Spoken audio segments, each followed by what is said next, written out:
Welcome to the Innerscape podcast. Hi, Tina. Hi, Judith, and hello to all of our listeners.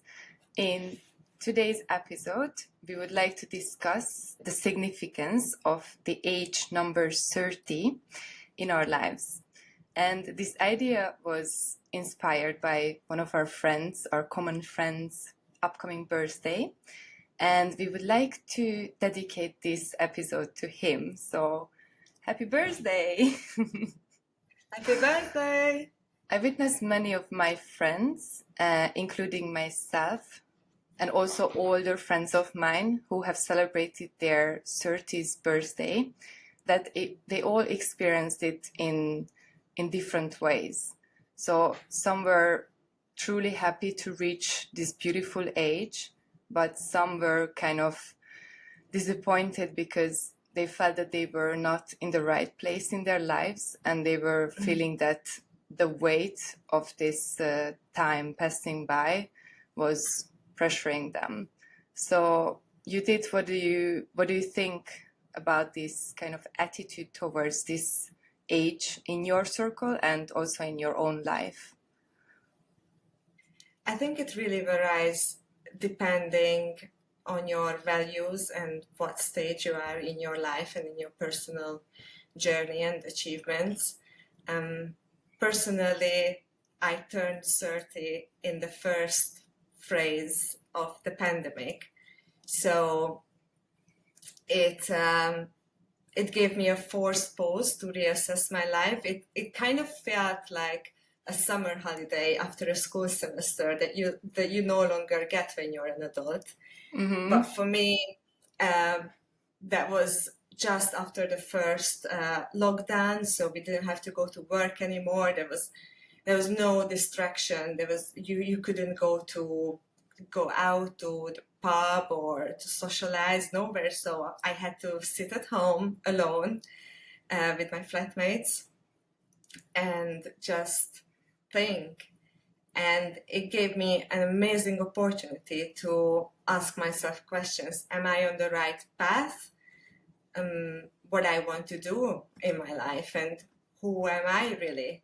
What my boundaries are, and it changed everything. I'm really grateful for this time, although it did ruin my birthday party. I don't know if you remember, but you were supposed to come, and instead you joined in a video call, and we played board games remotely. But Yeah, it was still lovely. I like that. So when I turned 30, you know what was my first thought? It was, I remembered of my 20th birthday that I celebrated with my partner at the time and my best friend. And they both told me, Judith, your 20s will be the best years of your life. And they really weren't.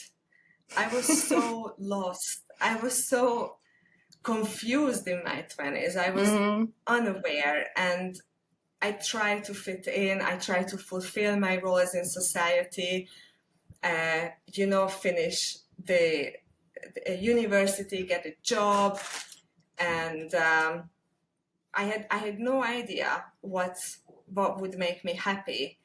And when I turned 30, I realized that it's not even realizing, but it was a shock, because I felt that 10 years passed by and I didn't enjoy the years that were supposed to be, that I was told that's going to be the best years of my life.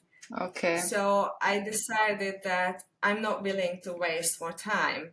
In fact, I have no more time to waste. I don't want to wake up 10 years later at my 40th and still realizing that nothing improved, nothing changed, and I'm still not following my inner voice. So for me, turning 30 had a significant meaning. I didn't feel any kind of pressure, because I don't really care about like marriage, having kids is not in my cards. Yeah. And I don't aim for some big career achievement, so I didn't have this kind of pressures, but I Mm-hmm. felt the passing time. So, but you Yeah. turned 30 just recently, so how was it for you?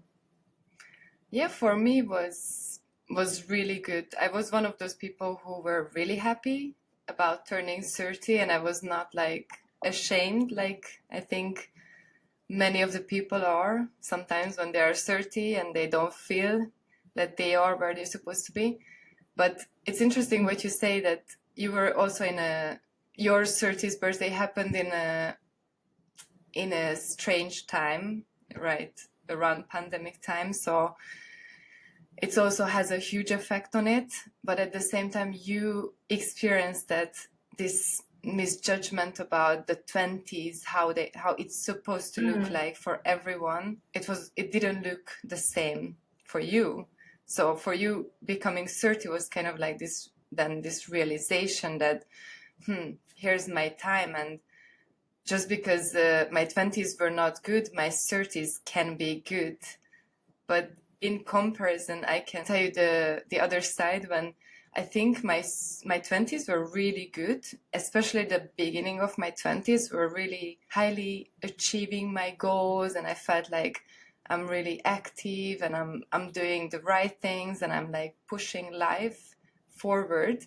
And then my late 20s, I started to be afraid of this 30 is coming. So, oh my God, I haven't achieved the things that I wanted to achieve, how I imagined in my head by the time that I reach 30.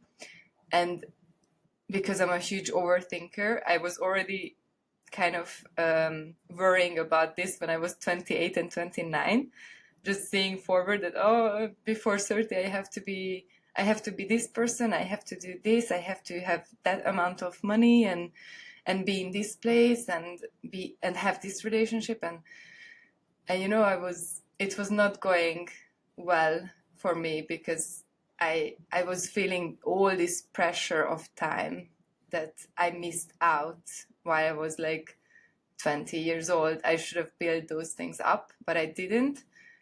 And then I had a huge shift before turning 30, and I completely let go of these expectations, and I could enter my 30s birthday, without zero expectation. I was like, yes, I'm in the right time and the right place in my life, and I don't want to be somebody else, or I don't want to be somewhere else where I'm not supposed to be right now.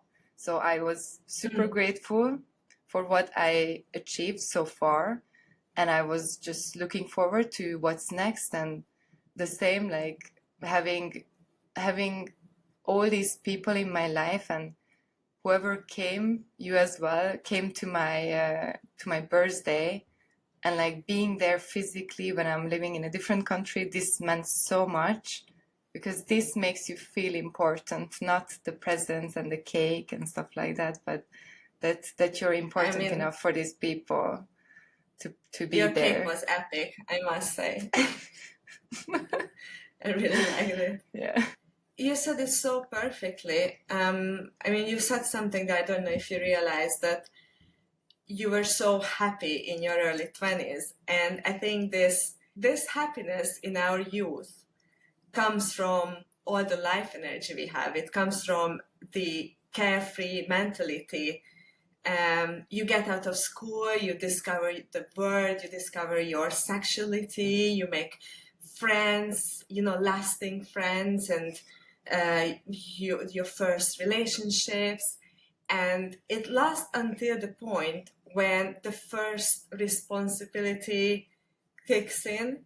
Yeah. And it is soon destroyed by the society's expectations and pressure to step into the hamster wheel of economy. You have to finish a good university, then it's not enough, get masters, get a PhD, get a job, get a better job, get promoted. So you become obsessed with achievements and competition, because it is a very competitive world to be in your 20s. You start out and you apply for your entry-level role, and they expect you to have 15 years experience in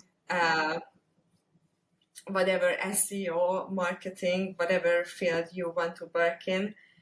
And then you're getting close to your 30, and all you hear around yourself is people talk about settling down and getting a mortgage. And I just I have one of my favorite British comedians called Ellie Wood. He posts short videos on Instagram, and I think he recently turned 30 as well, because he deals with this topic a lot recently. And in one of the videos, he said there are two kinds of people in their 30s. One group talks about quitting their job, going on a backpacking trip, picking up Reiki and meditation and, I don't know, burning incense. And the other group, all they talk about is the stock exchange market, investments, mortgage, the third kid coming, and the floor heating in their house. Yeah. So this is that you either, so I think you become obsessed with achievements, and then there is a group of people who burns out and says, like, no more, this is unhealthy. This is enough. Yeah. But it's very rare to find that middle ground when you have a good work-life balance and you're just happy with yourself. And this is why it's a shame, because 20s should be about having fun, but even the media always strive to make you feel not worthy enough. So push more, just push. And if you already reach like 30 or you're above and you're 40 or whatever, like it may seem like your 20s were supposed to be all about fun, but then you reach 30 or 35 or something like that, 40 even, and then you're like, okay, but I had all this fun, but then I didn't have time to develop myself or develop skills that I'm gonna benefit from when I'm 30. You know what I mean? Can you not do both? I think you can. I think you can, but that's what I'm saying. Like, society says, okay, 20s are all about discovering and enjoying life and this and that, because after you become this adult with all these pressure from life and responsibilities, so then you turn certain, like, okay, and now then it's finished or what? No, that's not how it's supposed to work. It's supposed to be like a good balance, as you say. And I feel I'm not like a unicorn or anything, but I'm interested in, like, you know, stock market and all this type of financial stability. And at the same time, I love to take a long weekend and travel, just to leave everything behind and just to travel and fuck everything, just to regenerate myself. And I think that's why I'm also kind of balanced in this way. And I think you also have this type of mentality to possess both of these qualities and focus. So I strive for balance as well. Yeah. That's true. Yeah, and I think that in my 20s I was also really restless, and as I mentioned, I was fully active and I was pushing forward and enjoying life at the same time, but I was not focused. Like, my goals, my intentions were not intentional in a way. So I think when you're turning 30 or towards this age, from being compulsory, you turn more intentional with your life and with your decision. And I think this is kind of that step towards that into these 30s. I have made peace with my 20s, and there were lots of great times as well. But I look at my 20s as an experimental stage of my life, when I really tried out everything. I can't say that I had a boring decade there because I did try everything. I went everywhere. I had this insatiable excitement and curiosity for the world and to discover and try myself out. I didn't have a straight focus towards anything. So I was like a little girl in a candy shop. And I look at my 30s as, okay, so now I know what works for me. I know what makes me happy. I know what's a red flag for me. I know my boundaries. I know my limitations, and I also know. Yeah, I think it's just in one word. I know who I am, and I have been enjoying so much the past few years. And I still feel I still have all my energy. I have the fitness and wellness level that that contributes to a fulfilled life. But I have more understanding and just clarity about what I want from life, and now I go for it. Yeah, I think it's a great time to find out what you really don't want and what you actually want, and then kind of sharpen these skills in your 30s as you go along with your age. Yeah. I think there's a first step to find out what you want, and the second one is deciding to go for it, to make action towards your goals and towards the desired lifestyle. I found a very interesting article when I was researching and I was thinking about this question, that are your 20s your best years, and when does your life really begin? And that's a very interesting article. The Economist International Survey of Happiness gathered data from several surveys, finding an upward trajectory of happiness until age 30, just as we have discussed already. A downward trend into midlife, with the lowest point reached at age 46. I guess this is when people have a long-term role at a company that they feel bored and burn out, or settle into a marriage that doesn't make them happy, whatever, and up to higher levels again after the 50s. And a number of studies suggest a U-shaped happiness curve with peaks for young and old, giving us not one but two stages of life to savor. For me, it wasn't necessarily a U-shaped unless we count childhood, because I had a fabulous childhood, and then maybe it went down a little bit and it's coming up again. But what I found really nice, and I agree in this article with, in particular, today's women may find some of their sweetest times between ages 50 and 70, according to an in-depth lifestyle study spanning 3 decades conducted by the Trendsight Group. The takeaway for younger generations: aging isn't a dirty bird. With it can come incredible confidence, strength, and freedom.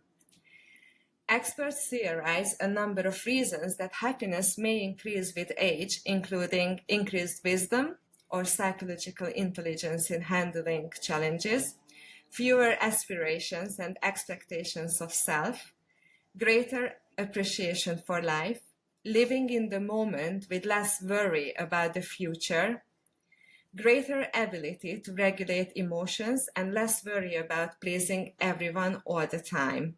Older adults focus more on positive than negative information and prioritize emotionally meaningful activities, notably deepening close relationships.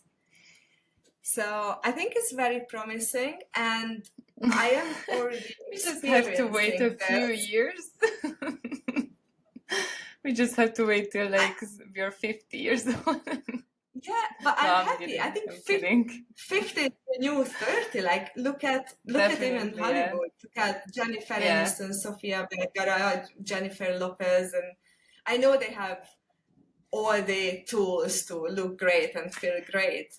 Yeah, yeah, But yeah. I've never been scared of aging. I'm really looking forward to just being more confident. And, we know this now. So why don't we start now? We can start focusing on these things. True.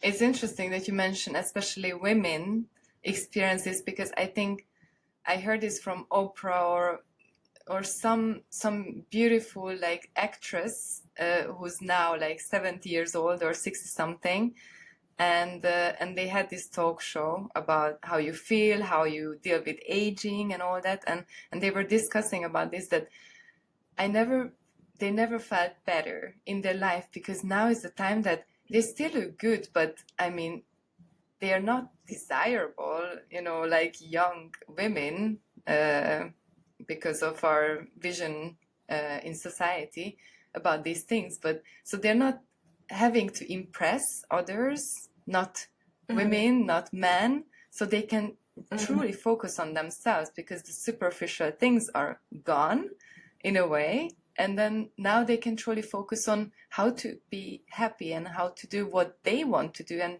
now they can say no to whatever they want to, because they don't give a shit. Because that's my age. You have to respect me. And like, okay, I'm going to say no to things that I always wanted to. So it's beautiful. Yeah, but we can be in this mentality right now as well, as you say.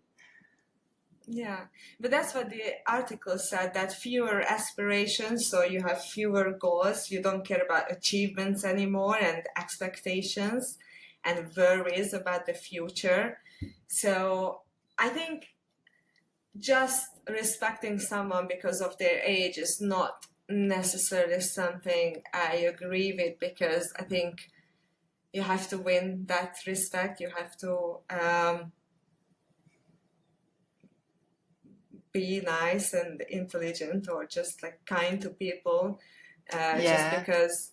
Yeah, but when you have this energy of like, I don't give a shit and I do what I want, that this kind of confidence, you already start to respect those type of elderly people in a way. I don't think it was more about age. It was more this mindset and energy that they wanted to express.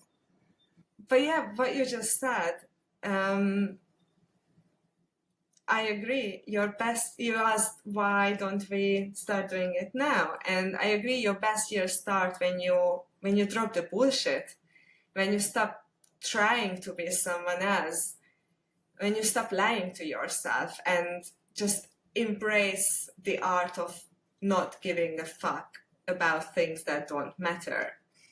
So there's I asked, a book. Oh yes, there's a book, and I think a Netflix show, but I think it's a little bit different. What I mean about this is just, I don't know, book that travel you always wanted to, pick up the guitar that you always wanted to play, dye your hair purple or cut it short.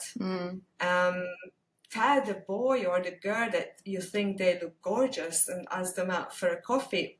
What do you have to lose? Yeah. Nothing. Just the opportunity to leave. Yeah.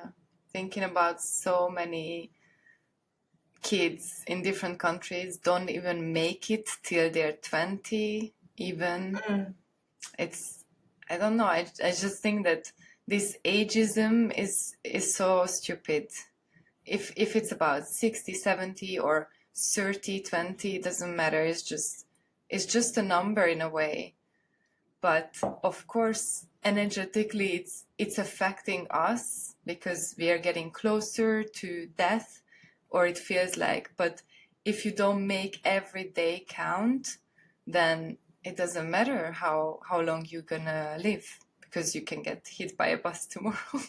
I always say this for as a really positive input. Is it your morning mantra? Exactly. I say this to I'm everyone going to eat when I'm thinking chocolate.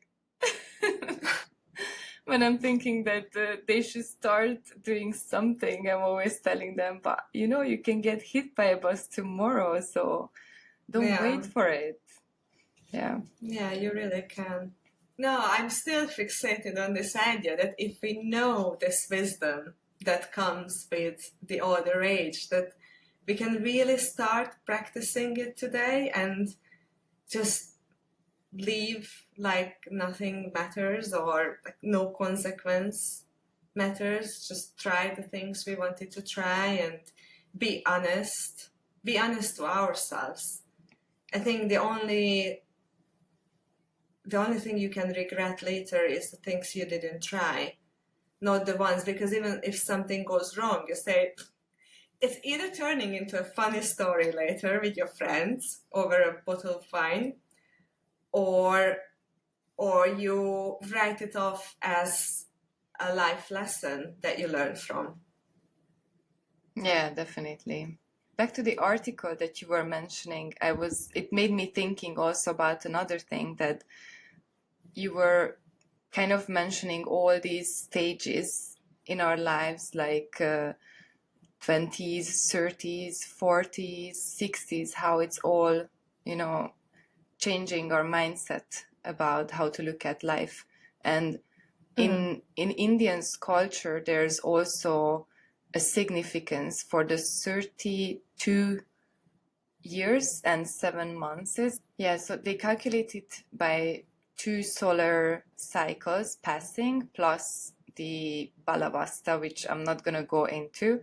And I'm also not really a professional, so I'm going to link you this article or this video in the description if you want to learn more about this. But they calculate basically the significance of different ages by these solar cycles. So the first one is the age of 8.5 years when you finish your childhood, because you feel when you're 8.5, you're already stepping into this adolescence life, when you start to change, but your parents are still looking at you like a kid, but inside you feel like, no, I'm not a kid anymore. I know all these things now and I want to do something with it. And then there is the 24th age, when you're kind of like a young adult, and the 32, 33, they consider this as a huge changing point or a shifting point in a life. That was a big change. It's really interesting, that okay, we think about this 30, but like energetically and also as experience, 33 is even bigger difference in one's life, because in the Indian cultures they talk about it as this is the time when either you make a huge jump, so you build up all your skills, your educational values, or your yoga or like inner mastery skills during the years till you're 33, and after it's kind of your choice if you make this kind of push to jump and have a huge success in different areas of your life, or you kind of not drown, but like you have a crash with it, and then you start to descend. And it's interesting because I see also this with different people around me, that yes, something changed in them. I haven't reached 33 yet, but I already kind of prepare myself for this time, because I feel that it's significant. And also it's connecting to the Western society's midlife crisis, right?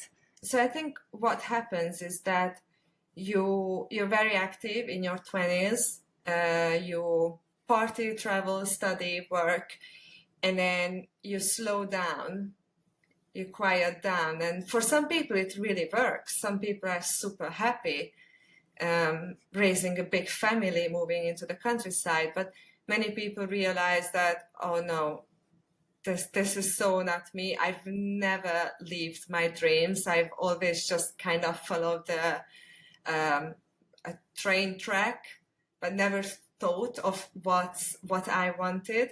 And this is what the article also suggested, that you reach the bottom point around age 45. And lots of people get divorced around that age and start a new life, rediscover their old hobbies. Lots of people in their 50s start a complete new career, and now it's not uncommon that they go back to university or they pick up a complete different lifestyle.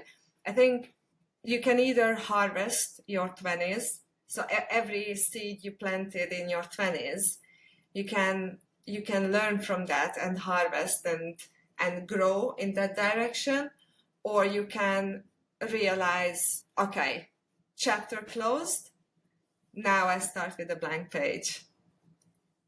And it also differs what age this kind of thing reaches us. Also, it depends on your life age, so your lifetime, sorry. Because someone is dying when they're 60, 65, someone is making it till 80, so midlife means also different things for everyone. But it's basically the same what we are saying, that you have this peak point, and it's either you ride those waves, or you don't, and then you start to question everything, and then you have to kind of restart yourself to do it differently. But I see in many people, like young 30, 35 years people around me who are really stepping into this power of to create something bigger with those skills that they built up. But normally those people are really in tune with themselves since early age on. So I think that's also a big help. If you start right now, it's more difficult. I've seen it in my mother, that at the age of 50 she started to change, 50, 55, and now she's 60 and she's blossoming. I have all my respect to your mom, because I also know some other women, some other friends' moms who after divorce, they took their life into their hands, and you can do that at any point of their life, but it becomes more and more difficult. And we have talked about two types of people. You said in tune with themselves to make a change, or either like make the best of what they have. Yeah. But there's a vast majority who just sink into the warm poop and never change, and just say, I know people who just turned 30 and they stay at home every single evening watching TV, and they say, we're old. Yeah. So it's so different to each person. There's one more thing I wanted to say regarding your story about the Indian culture that you brought up. A very long time ago, I read a book about the Australian Aboriginals by an American doctor who went there, and she blended in, and she lived a nomad lifestyle with them for about a year. I don't clearly remember, but that's not the point. But they accepted her to study their lifestyle and their culture, and she wrote a book about her notes and what she experienced. And I remember it captured me so much when I read that tribe doesn't count ages. They count personal self-development. So every single member of the tribe, they can step up and say, I feel I have learned something. So this is my birthday today. So maybe they have 3 birthdays in their lifetime, but they don't count age. Age doesn't matter in that tribe. It's only when they feel that they have achieved a personal development. Yeah. And I love it. I never cared about age. I'm so excited for everything that's coming. And I never want to lose this childish enthusiasm for life and to have goals all the time and just enjoy the sun, the food, the dancing, bodily pleasure, whatever I have the chance to enjoy. Yeah, And that's the thing. I wanted to bring in this story. No, I love this book. I also read it for a long time. It was such a defining book for me, because all what you say and how they don't care about birthdays, but kind of what they feel as an achievement, not others feel as an achievement for them. So they define themselves, what's important for them. And also, I remember in this book that whenever someone did a crime or something bad that their society was considering bad, then they didn't punish each other or that person, but they were kind of shouting at this person all the good things that he or she was or achieved or did.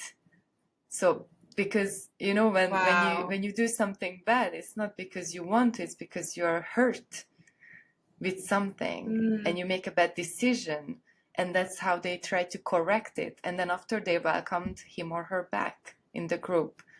So I just think That's it's a amazing. beautiful story, and thanks to bring this in.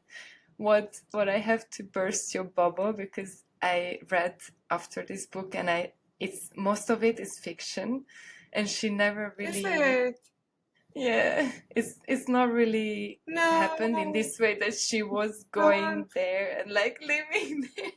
But at the same time, don't end it. Don't burst the listeners' bubble. It's such a beautiful, please, Tina. Don't I'm just ruin. afraid that if No. someone is really going into this, they're gonna believe that this happened. And but at the same time, the story and the studies as well are true, just not in Okay, this but if way. that's true, then okay.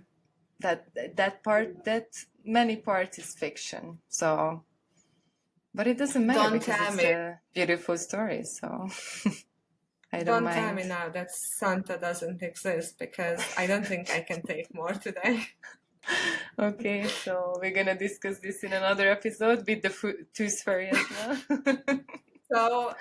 So the tribe exists, and this is truth. It's just that she didn't actually have a pilgrimage with them. Yes. Okay. But that doesn't matter, because the message, what it sends, felt true to me, and it looks like it felt true to you. So I think it's the meaning what matters in this case. Yeah. So what did we learn today? We learned that 30 is an amazing and beautiful age, nothing to be ashamed about. You don't have to reach goals that you put up for yourself by this time, because you have plenty of time after as well. And just that ages go home.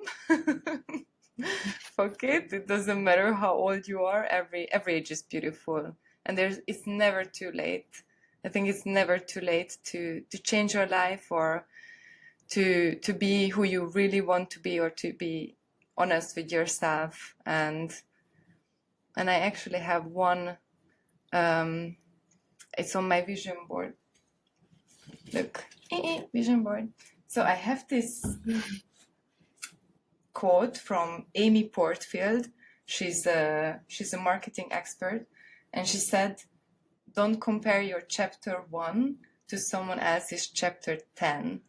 Stay committed to your own journey and trust that your unique path will lead to greatness."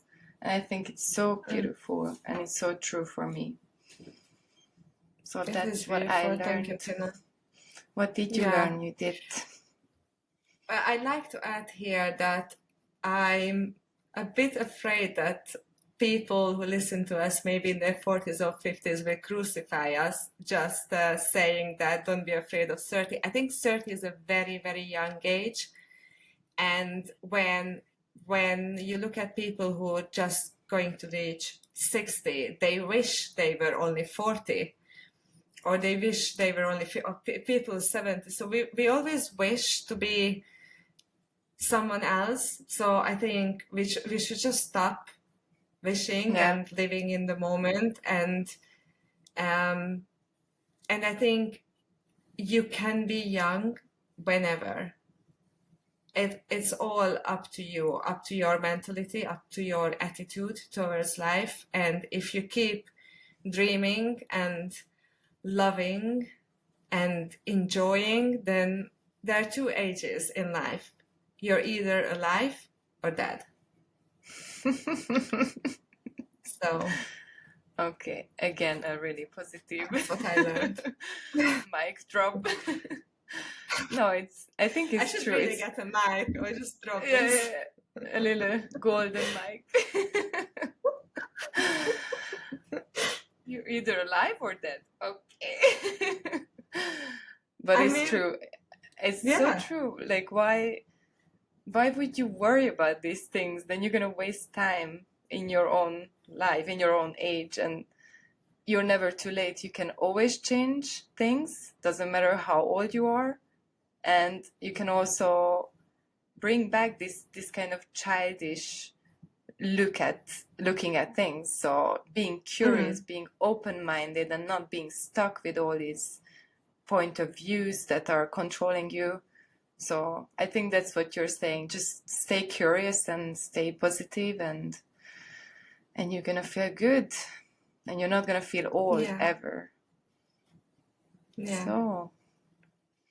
And keep exercising, because that also helps maintaining your physical health, which is very important to feel young. Definitely. Okay, well, thanks everyone who joined us today. All the Thank you. forever young listeners. And we will see you in 2 weeks' time. Yes, thank you for listening, and thank you, Judith, for this amazing conversation again. And see you in 2 weeks. Ciao. Thank you, Tina. Bye. If you like this episode, please leave a review, share your thoughts in a comment, and spread the word of our podcast so it can reach many who might need to hear it. Don't forget to follow us on Spotify and leave us a 5-star rate if you're happy with our podcast, and/or subscribe to our YouTube channel for more content and discussions.